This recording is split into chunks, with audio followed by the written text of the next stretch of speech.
오늘 하나님 말씀 제가 봉독해 드리도록 하겠습니다. 신약성경 요한 1서 3장 13절부터 24절까지의 말씀입니다. 제가 봉독해 드리도록 하겠습니다. 형제들아, 세상이 너희를 미워하여도 이상히 여기지 말라. 우리는 형제를 사랑함으로 사망에서 옮겨 생명으로 들어간 줄을 알거니와 사랑하지 아니하는 자는 사망에 머물러 있느니라. 그 형제를 미워하는 자마다 살인하는 자니 살인하는 자마다 영생이 그 속에 거하지 아니하는 것을 너희가 아는 바라. 그가 우리를 위하여 목숨을 버리셨으니 우리가 이로써 사랑을 알고 우리도 형제들을 위하여 목숨을 버리는 것이 마땅하니라. 누가 이 세상의 재물을 가지고 형제의 궁핍함을 보고도 도와줄 마음을 닫으면 하나님의 사랑이 어찌 그 속에 거하겠느냐. 자녀들아, 우리가 말과 혀로만 사랑하지 말고 행함과 진실함으로 하자.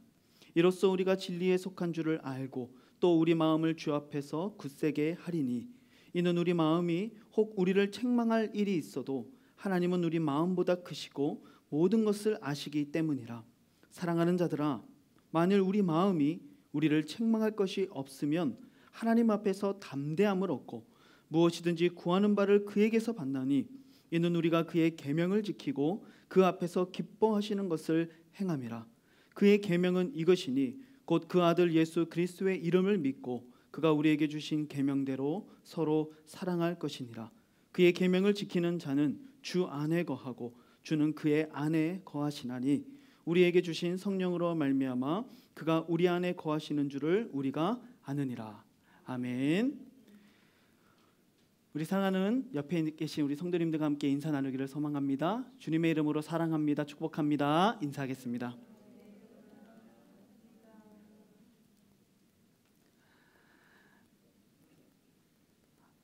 제가 지난 시간 말씀을 통해서 하나님은 우리에게 맡겨주신 사명이 있다. 그래서 우리가 한 해를 이제 돌아보면서 질문을 좀 던져봤으면 좋겠다. 바로 우리가 1년 동안 정말 하나님이 우리에게 맡겨주신 그 사명을 잘 감당했는가, 이런 이제 질문을 던져보자, 이런 말씀을 드렸습니다. 특별히 바울은 때를 얻든지 또 못 얻든지 정말 우리에게 맡겨진 그 직무를 다해라, 이렇게 권면했었죠. 그래서 오늘 우리는 그렇다면 정말 우리에게 맡겨진 사명이 무엇일까? 하나님 각자에게 맡겨주신 사명들이 있죠. 하지만 우리가 그리스도인이라고 하는 그 이름을 가지고 하나님 우리에게 공통적으로 주신 사명이 분명히 있습니다. 성경은 처음부터 마지막까지 그리스도인들을 향하여 가장 크고 위대한 사명은 바로 사랑이다, 이렇게 말하고 있습니다. 예수님께서도 말씀하시죠. 가장 크고 첫째 되는 계명이 하나님과 이웃을 뭐하는 거다? 사랑하는 것이다, 이렇게 예수님 가르쳐 주셨어요. 또한 바울은 고린도전서 13장에 보면 이렇게 말씀합니다. 내가 예언하는 능력이 있어 모든 비밀과 모든 지식을 알고 또 산을 옮길 만한 모든 믿음이 있을지라도 사랑이 없으면 내가 아무것도 아니다. 3절에서는요, 내가 내게 있는 모든 것으로 구제하고 또 내 몸을 불사르게 내줄지라도 사랑이 없으면 내게 아무 유익이 없느니라. 우리에게 많은 능력이 있다 할지라도 사랑이 없으면 그것은 아무것도 아니고 아무런 유익도 없다라고 사도 바울은 이야기하고 있습니다. 여러분, 구약의 율법도 마찬가지예요. 율법은 언제나 우리들에게 사랑을 요구하고 있습니다. 심지어 모세가 언급한 이혼 증서나 또는 죽은 형의 아내로 하여금 대를 잇게 만드는 고엘이라고 하는 이러한 것들조차도 결국은 약자들을 배려하고 그들을 살게 하는 사랑의 법이다라는 것을 우리가 생각할 때 결국 이 구약에 쓰여진 모든 율법의 가르침은 결국 사랑이라고 하는 가르침으로 요약할 수 있다는 것이죠. 그래서 바울은 로마서 13장 10절에서 이렇게 말씀합니다. 사랑은 이웃에게 악을 행하지 아니하나니 그러므로 사랑은 율법의 완성이니라. 그러니까 사랑을 행할 때에 비로소 율법을 온전하게 이루며 그 율법의 진짜 정신을 우리가 이루는 삶이다라고 성경은 우리들에게 가르쳐주고 있는 거예요. 우리는 그래서 이 성경 전체를 통해서 정말 크고 위대한 하나님의 뜻을 발견하게 됩니다. 그것이 뭐라고요? 바로 사랑이라는 거예요. 다시 말해서 사랑이야말로 우리 모든 그리스도인들에게 맡겨진 가장 위대한 사명이다라고 우리는 말할 수 있는 것이죠. 그래서 저는 오늘 이 자리에서 우리 사랑하는 성도님들과 함께 이 사랑이라고 하는 이야기를 함께 나누면서 우리가 올 한 해 정말 사랑했는가? 정말 내가 사랑하며 살았는가? 우리 자신을 한번 돌아볼 수 있는 시간이 되기를 주님의 이름으로 축복합니다. 오늘 본문을 보면은요, 사랑은 참 신기하게도 믿음의 동격으로 사용되고 있는 것을 우리가 발견하게 됩니다. 본문 14절 말씀을 보니까요, 우리는 형제를 사랑함으로 사망에서 옮겨 생명으로 들어간 줄을 알거니와. 여러분, 우리가 사망에서 생명으로 들어가게 된 그 이유가 뭐라고 설명합니까? 형제를 사랑함으로. 또 15절 말씀에서는요, 형제를 미워하는 자마다 살인하는 자니 살인하는 자마다 영생이 그 속에 거하지 아니하는 것을 너희가 아는 바라. 그러니까 사랑하지 않는 자는 그 안에 영생이 없는 자다, 이렇게 얘기하고 있어요. 여러분, 우리가 한번 생각해 보시죠. 우리는 무엇으로 구원을 받죠? 믿음으로 구원을 받아요. 그렇죠? 그런데 오늘 본문에서는요, 이 믿음이라고 하는 개념을 정확하게 무엇으로 변환시키고 있어요? 사랑이라고 하는 개념으로 변환시키고 있어요. 그러니까 우리는 믿을 때 사망에서 옮겨 생명으로 들어간다라고 이야기하지만 오늘 본문에서는 그 믿음을 뭐라고 표현하느냐? 형제를 사랑함으로, 이렇게 표현하고 있는 것이죠. 이 말씀은 우리의 고백과 상충하는 것일까요? 어떤 사람들은 오직 믿음으로만 구원받는다고 이야기하고, 또 한쪽에서는 사랑을 행해야만, 행위 구원을 말하고 있는 걸까요? 여러분, 결코 그렇지 않습니다. 바로 믿음과 사랑이라고 하는 것은 이 신약 성경 또 구약 성경, 모든 성경 전반에 걸쳐서 함께 짝을 이루고 있는 말씀이에요. 동전의 양면과도 같은 것이죠.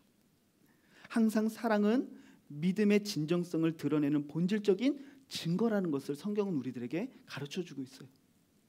그러니까 믿음이 있노라 하면서도 사랑이 없는 것은 뭡니까? 거짓말하는 것이죠.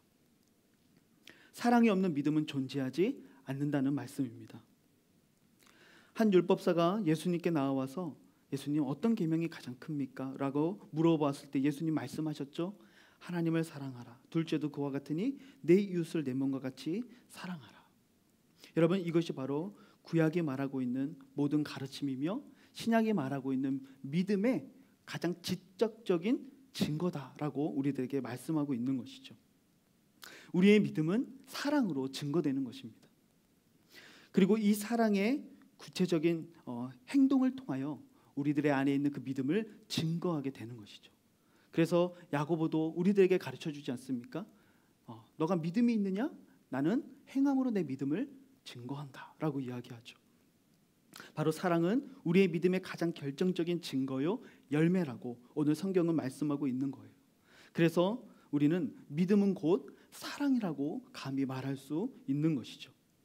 저는 목회자로서 때로는 제가 맡고 있는 영혼들을 이렇게 판단해보고 그들의 영적 상태를 이렇게 잘 살펴봐야 될 또 의무가 있습니다. 제가 교만해서 그들을 단계를 나누고 평가하기 위함이 아니라 그들을 정말 잘 케어하고 그들을 잘 양육하기 위해서는 이 영혼들이 정말 어떠한 영적인 상태 가운데 있는가 사실 잘 파악해야 되는 것이죠. 그런데 목회자들이 이 영혼들을, 그들의 믿음의 깊이를 판단하고 가늠해 볼 때에 어떠한 기준을 가지고 판단할까요? 그들이 얼마나 성경 지식이 있는가? 그들이 얼마나 많은 속으로 훈련을 수료했는가? 그들이 얼마나 성경을 많이 읽었는가? 그들이 예수 그리스도를 믿은 지 얼마나 오래됐는가? 또는 그들이 얼마나 믿음의 가문 속에서 자란 사람들인가? 여러분, 이러한 기준들을 가지고 그들을 평가할까요? 물론 그것도 하나의 좋은 척도의 자료가 될 수는 있겠지만 저는 그보다 먼저 보는 것은요, 그가 과연 이웃을 향하여, 형제를 향하여 어떠한 태도를 가지고 있는가? 그가 얼마나 형제를 사랑하고 있는가? 그가 얼마나 형제를 용서하고 이 공동체 속에서 사랑을 통하여 이 공동체를 하나 되게 하고 화평케 하는 사람인가? 저는 이것이 바로 그 영혼의 성숙함을 평가할 수 있는 가장 좋은 자료라고 생각합니다. 여러분들은 어떻습니까? 우리 옆에 있는 지체들을 잠깐 한번 바라보시겠습니까? 그리고 한 해 동안 내가 이들을 얼마나 사랑했는가, 얼마나 섬겼는가, 때로는 얼마나 용서했고 내가 얼마나 이들을 섬겼었는가. 여러분, 우리 이 시간 우리의 믿음을 한번 돌아보는 시간이 되기를 소망합니다. 한 해가 이제 다 가고 새해를 맞이하고 있습니다. 사실 우리가 새해를 맞이한다고 하지만 사실 큰 틀에서 본다면 시간은 계속해서 흘러가고 있는 동일한 시간이죠. 그럼에도 불구하고 새해라고 하는 시간은 우리들에게 참 특별한 시간입니다. 왜냐하면 무언가 다시 시작할 수 있는 계기가 되기 때문에 그렇습니다. 오늘 이 시간 우리의 자신을 돌아보면서 하나님이 우리에게 맡기신 그리스도인으로서의 가장 궁극적인 사명, 바로 이 사랑을 정말 내가 성공하는 한 해였는가, 우리 자신을 한번 돌아보고, 또한 사랑하지 못했고 용서하지 못했고 더 섬기지 못했다면 이 시간 하나님 앞에 진실된 마음으로 회개하시고, 다가오는 새해에는 하나님, 내가 저 영혼들을 더 깊이 사랑할 수 있는 마음을 허락해 달라고 함께 결단하는 은혜의 시간이 되시기를 주님의 이름으로 축복합니다. 사랑은 바로 우리의 사명입니다. 그렇다면 이제 본문 말씀은 우리가 그러면 어떻게 사랑해야 될 것인가, 이 사랑에 대한 방법을 우리들에게 말씀하고 있습니다. 첫 번째는 바로 목숨을 버리는 사랑을 해야 된다라고 우리들에게 가르쳐주고 있어요. 본문 16절 말씀을 보니까 그가 우리를 위하여 목숨을 버리셨으니 우리가 이로써 사랑을 알고 우리도 형제들을 위하여 목숨을 버리는 것이 마땅하니라. 쉽게 정리하자면 너가 그 사랑을 받았으니까 너도 그렇게 살아야 되는 것이 합당하다는 거예요. 우리도 그 사랑을 받았기 때문에 사랑해야 된다는 것이죠. 그런데 여기서 이 사랑은 어떤 사랑일까요? 우리는 보통 사랑이라고 하면 로맨틱하고 또 불타오르는 뜨거운 사랑을 생각하죠. 하지만 오늘 이 16절에서 언급하는 이 사랑은 그러한 에로스적인 사랑을 의미하는 것이 아닙니다. 우리가 너무나도 잘 아는 아가페적인 사랑을 이야기하는 것이죠. 바로 하나님께 속한 사랑, 신적인 사랑을 말하고 있는 거예요. 자신을 내어주는 사랑, 끝까지 인내하며 참는 사랑, 원수까지도 사랑하는 그 사랑을 하나님 우리에게 요구하고 있는 거예요. 왜 그렇습니까? 바로 그리스도께서 먼저 우리들에게 그 아가페의 사랑을 주셨기 때문이라는 거예요. 너가 그 사랑을 받았기 때문에 너도 그렇게 살아가는 것이 마땅하다라고 요구하고 있는 것이죠. 그래서 우리는 목숨을 버리면서까지, 나 자신을 버리면서까지 우리는 형제와 이웃을 사랑해야 되는 것이죠. 그렇다면 목숨을 버린다는 것은 무엇을 의미할까요? 정말 죽어야 되는 걸까요? 물론 정말 누군가를 대신해서 죽을 수만 있다면 그것 또한 너무나도 값진 희생이며 아름다운 사랑이겠죠. 하지만 이 말씀 따라 우리가 다 죽는다면 이 세상에 남아날 사람은 없을 거예요. 제 아들이 바로 어젯밤이었습니다. 잠을 자려고 제가 아들하고 같이 불을 끄고 누워있는데 제 아들이 그렇게 물어보는 거예요. 아빠는 나를 대신해서 죽어줄 수 있어? 네, 6살짜리 머리에서 어떻게 그런 생각이 나왔는지 참 신기합니다. 대신해서 죽어줄 수 있어? 이렇게 물어보는 거예요. 제가 뭐라고 대답했을까요? 당연하지. 아빠는 너를 위해서 대신 죽어줄 수 있어. 내가 너를 위해서는 눈이라도 빼줄 수 있어. 아들에게 그렇게 이야기했습니다. 그 이야기를 하고 나니까 이내 아들이 그러더라고요. 근데 그런 일이 일어나지 않았으면 좋겠대요. 여러분, 죽는 것은 무엇일까요? 죽는다는 것은요, 우리들의 삶에 조금 더 현실적으로 적용해 본다면 나 자신을 부인하는 삶을 의미한다고 생각해요. 내가 낮아지는 거죠. 내가 손해보는 거예요. 내가 먼저 손을 내미는 것이고, 내가 먼저 용서하며 내가 먼저 섬겨주는 것. 여러분, 저는 그것이 바로 목숨을 버리는 사랑이라고 생각합니다. 조금 더 현실적으로 이야기하자면, 여러분, 우리가 목숨처럼 아끼는 것을 내어주는 사랑, 무엇일까요? 여러분들에게 목숨처럼 소중한 것, 어떤 것들이 있습니까? 이 현대인들이 가장 목숨과 같이 여기는 것들이 뭘까요? 첫째, 돈. 둘째, 시간. 그렇죠? 그러니까 나의 물질을 나누어주고 누군가의 필요를 채워주고 내 시간을 떼어서 누군가와 함께 대화하고 그들을 위로하고 그들을 돌아볼 수 있는 사랑, 저는 그것이 우리가 적용할 수 있는 목숨을 버리는 사랑이라고 생각합니다. 내가 가장 귀한 것을 내어줄 수 있는 바로 그 사랑이죠. 여러분, 이러한 목숨을 버리는 사랑은 아무나 할 수 있는 게 아니에요. 이 사랑은 성숙한 사람만이 할 수 있는 거예요. 저는 지금 100일도 안 된 갓난 아기를 양육하고 있는 아빠입니다.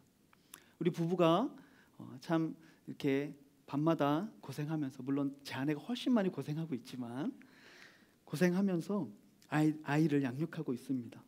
근데 이 아이가 아직 잠을 잘 못 잔다고, 늘 젖만 찾고 자기만 안다고, 늘 운다고, 왜 이렇게 응가는 많이 하냐고 이렇게 떼쓰면서 아빠 엄마가 화낸다면 그런 부모는 성숙하지 못한 부모겠죠. 여러분, 누가 섬기는 거예요? 부모가 아이를 섬기는 거예요. 큰 자가 작은 자를 섬겨주는 거죠. 능력 있는 자가 능력이 부족한 자를 섬겨주는 거예요. 성숙한 자가 성숙하지 못한 자를 섬겨주는 거예요. 그렇다면 우리는 이렇게 질문을 던져볼 수 있는 거죠. 여러분, 우리 관계 속에서 누가 손해봐야 될까요? 성숙한 사람이 손해보면 되는 거예요. 누가 먼저 손을 내밀어야 될까요? 성숙한 사람이 손을 내밀면 됩니다. 그리스도 안에서 더 성숙한 사람이 하면 되는 것이죠. 그 성숙한 사람의 입술의 고백 속에 주님이 나를 위하여 목숨을 버리셨은즉 나도 저를 위하여 목숨을 버리는 것이 마땅하다라고 고백하면서 성숙한 사람이 섬기는 거예요. 저는 이곳에 계신 우리 사랑하는 성도님들이 그 누구보다 성숙한 자들이 되어서 이 목숨을 버리는 사랑을 실천하는 귀한 사명자들이 되시기를 주님의 이름으로 축복합니다. 언제나 공동체라고 하는 이 상황은요, 나만 죽으면 그 공동체에는 평화가 오고 기쁨과 감사가 넘치게 된다는 사실을 여러분 기억했으면 좋겠습니다. 그래서 요한복음 12장 24절 뭐라고 말씀하죠? 한 알의 밀알이 썩으면 많은 열매를 맺는다. 근데 그 한 알이 땅에 떨어져 죽지 않으면 어떻게 됩니까? 아무 일도 일어나지 않느니라. 여러분, 공동체 가운데, 우리 교회 가운데 참된 평화와 기쁨과 감사가 넘치기를 원하신다면 여러분, 목숨을 버리는 이 사랑으로 여러분 자신을 희생하시기를 주님의 이름으로 축복합니다. 두 번째로 이 사랑의 방법은요, 행함과 진실함이다. 우리에게 가르쳐주고 있어요. 말과 혀로만 하는 사랑이 아니라는 거예요. 말뿐인 사랑이 아닙니다. 이것은 구체적인 행함과 진실된 마음이 있어야 된다라고 우리에게 가르쳐주고 있는 것이죠. 본문 17절 18절에 보니까 누가 이 세상의 재물을 가지고 형제의 궁핍함을 보고도 도와줄 마음을 닫으면 하나님의 사랑이 어찌 그 속에 거하겠느냐. 자녀들아, 우리가 말과 혀로만 사랑하지 말고 행함과 진실함으로 하자. 우리들에게 이렇게 권면합니다. 형제가 궁핍할 때 그를 보고도 도와주지 않으면 결국은 말뿐인 사랑이다라고 말하고 있는 것이죠. 그리고 오늘 말씀은 이런 자에게 어찌 하나님의 사랑이 있는 자라고 말할 수 있겠느냐라고 요한은 반문하고 있는 거예요. 사랑은 결코 감정이 아닙니다. 사랑은 행동하는 것이고 실천하는 것이죠. 그래서 우리가 사랑하면 어떤 반응들이 나오기 시작합니까? 선물하고 싶고, 같이 밥 먹고 싶고, 자꾸 메시지를 보내고 싶고, 시간을 보내고 싶고, 그렇죠? 손도 잡아보고 싶고, 끌어안아보고도 싶고. 여러분, 사랑하면 이런 행동들이 나오게 돼 있는 거예요. 이 세상 어느 누가 사랑이라고 하는 그 감정 자체만으로 행복해하고 즐거워하는 사람이 있을까요? 저는 그런 사람이 있다면 참 무서운 사람이다라고 생각해요. 그렇죠? 사랑은 행동하는 거예요. 실천하는 것이죠.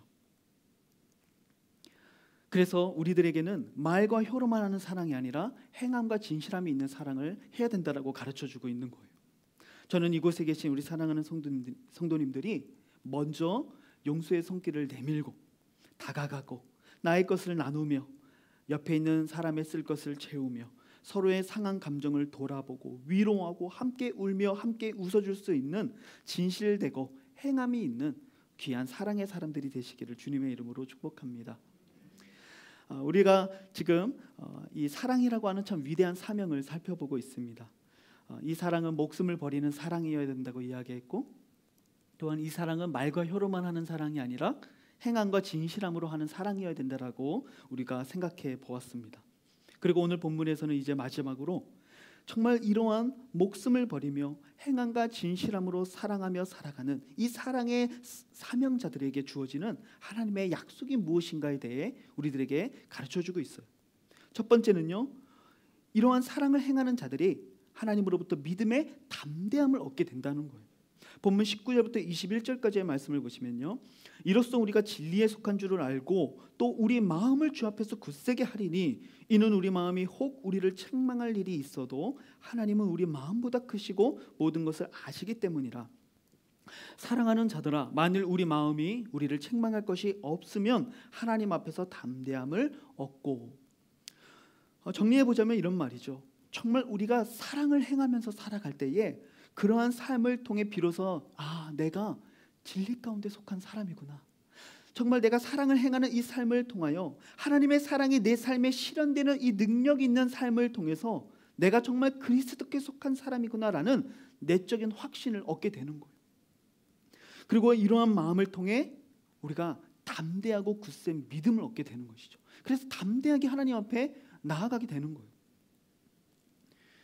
우리가 진리에 속했다라는 것을 확신하게 되는 것이죠. 그래서 혹 우리 마음 가운데 책망할 일이 있어도 자유함이 있고 도리어 하나님 앞에 나아갈 담대함이 있는 거예요. 여러분, 자녀들을 길러보신 분들을 다 아실 거예요. 자녀들이요, 다 어려도 눈치가 있지 않습니까? 자기가 뭐 잘못해서 혼나면 눈치가 다 있어요. 그렇죠? 그때는요, 뭐 말하면 탁탁 듣고, 그렇죠? 탁탁 이렇게 하죠. 근데 조금만 본인이 잘한 게 있고 뭔가 내세울 게 있고 부모 앞에 자랑할 것이 있으면 어떻게 됩니까? 이거 줘, 저거 줘, 이것도 사줘, 막 이렇게 담대하게 이야기하게 되는 것 아니겠습니까? 마찬가지입니다. 여러분, 우리가 하나님 앞에 나아갈 담대함을 어떻게 얻느냐? 바로 이 목숨을 버리는 사랑, 그리고 행함과 진실함으로 형제를 사랑하는 이 사랑으로 우리가 행할 때에 비로소 우리가 진리 가운데 속한 줄을 알고 하나님 앞에 나아갈 담대함을 얻게 된다는 거예요. 많은 그리스도인들이 이 반복되어지는 죄의 문제를 끊어내지 못할 때 마음속에 있는 그 거리낌 때문에 하나님 앞에 나아가지 못하는 그 안타까운 모습들을 참 많이 보게 됩니다. 청년들 같은 경우는 어떤 술, 담배를 끊지 못하는 부분이라든가 혼전 순결에 대한 문제라든가 이런 큰 죄악들을 졌을 때 나는 하나님 앞에 나아갈 자격이 없어, 그러면서 하나님 앞에 나아가지 못하는 참 안타까운 모습들을 보게 되는 것이죠. 하지만 오늘 본문은 우리에게 약속하고 있어요. 사랑을 행하라고. 그러면 너가 진리에 속한 줄을 알고 너의 마음이 하나님 앞에서 믿음의 담대함을 얻게 될 것이라고 그렇게 약속하고 있는 것이죠. 그래서 사랑을 행하는 사람들은 언제나 하나님 앞에 담대한 믿음으로 나아가게 되는 거예요. 이어지는 두 번째 약속은요, 바로 이러한 하나님과 이 담대한 믿음을 통하여 이제는 하나님 앞에 나아가서 무엇이든지 구할 때에 그 구하는 바를 얻게 되는 축복을 하나님이 주신다라고 이야기합니다. 본문 22절 말씀을 보니까 무엇이든지 구하는 바를 그에게서 받나니 이는 우리가 그의 계명을 지키고 그 앞에서 기뻐하시는 것을 행함이라. 여러분, 하나님이 우리에게서 우리가 구하는 모든 것들을 주시는 그 이유가 오늘 본문에 뭐라고 이야기합니까? 그의 계명을 지키고 그 앞에서 기뻐하시는 것을 행하기 때문이다. 그게 뭡니까? 바로 사랑이죠. 우리가 사랑할 때에 하나님이 우리의 모습을 보시면 너무 어여삐 여기시는 거예요. 그리고 우리가 구할 때 하나님 그것을 주시는 것이죠. 바로 믿음의 담대함을 가지고 나아오는 이런 자들에게 하나님은 무엇이든지 담대함으로 구하는 자들에게 주시는 은혜를 주신다는 거예요. 우리가 사랑을 행할 때 참 자유를 누리면서 담대하게 하나님께 나아가 무엇이든지 구하고 응답받는 이 영적인 친밀감이 있게 되는 것이죠. 그래서 이 하나님과 나 사이에 이 가까운 유대감이, 이 영적인 유대감이 형성되면요, 무엇이든지 기도하고 요청하게 되는 거예요.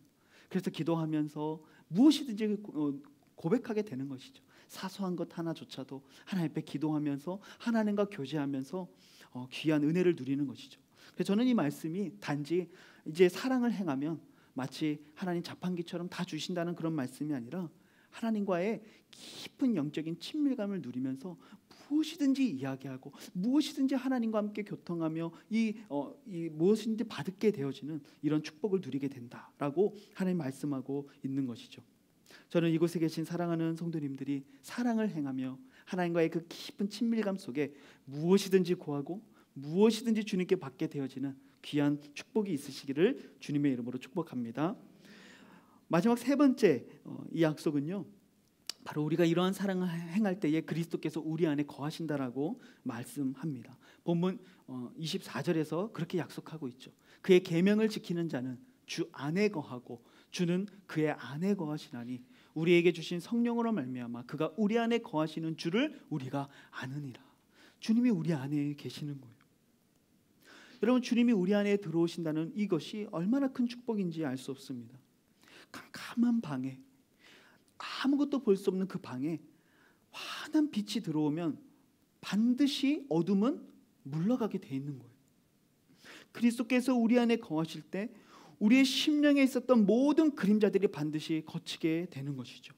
그분이 우리와 함께 하실 때 우리는 참된 자유와 평안과 기쁨을 맛보는 천국의 삶을 누리게 되는 것이죠. 그래서 주 예수와 함께하는 곳이 어디나 하늘나라라고 우리가 찬송하지 않습니까? 우리가 이러한 사랑을 행할 때에 주님이 우리 안에 거하실 것이다 라는 귀한 축복의 말씀을 우리들에게 주고 있습니다. 말씀을 마무리합니다. 사랑은 가장 위대한 사명입니다. 그리고 이 사랑을 우리는 실천해야만 합니다. 이 사랑을 실천할 때 우리는 자신의 목숨을 버리기까지 이 사랑을 실천해야 하며, 이것은 말뿐인 사랑이 아니라 행함과 진실함이 있는 사랑이어야 된다라고 우리들에게 가르쳐주고 있습니다. 그리고 이 사랑을 행할 때 하나님은 우리들에게 담대한 믿음을 주실 것이라고, 그리고 너가 구하는 모든 것들을 얻게 되어지며 내가 너와 세상 끝날까지 함께 있을 거라는 귀한 축복을 우리들에게 주고 있는 것이죠. 그렇다면 오늘 우리가 이 자리에서 결단해야 될 것은 너무나도 명확해지는 것이죠. 바로 그것은 서로 사랑하는 것입니다. 본문 23절 24절 말씀에 그의 계명은 이것이니 곧 그 아들 우리 예수 그리스도의 이름을 믿고 그가 우리에게 주신 계명대로 서로 사랑할 것이니라. 23절 말씀만 읽겠습니다. 바로 우리들에게 서로 사랑하라라는 이 계명을 주고 있는 것입니다. 저는 앞서서 성숙한 자가 먼저 사랑하면 된다라고 말씀드렸습니다. 하지만 저는 그것이 결코 일방적인 사랑을 의미하는 것은 아니었어요. 우리는 모두가 다 성숙해져야 되고, 그래서 이 사랑은 일방통행이 아니라 서로 사랑의 모습으로 나아가야 정말 아름다운 모습이 되는 것이죠. 바라기는 이곳에 계신 우리 사랑하는 성도님들, 그리고 우리의 실로암 교회가 내년 한 해 정말로 서로 사랑함으로써 하나님이 주시는 이 영적인 축복과 부요함들을 마음껏 누리는 복된 한 해가 되기를 주님의 이름으로 축복합니다. 우리가 서로를 사랑함으로써 눈에 보이지 않는 그 하나님의 사랑을 서로에게 증거하고 보여줄 수 있는 믿음의 공동체가 되시기를 주님의 이름으로 축복합니다. 오늘 말씀을 생각하며 우리 잠시 기도하기를 원합니다.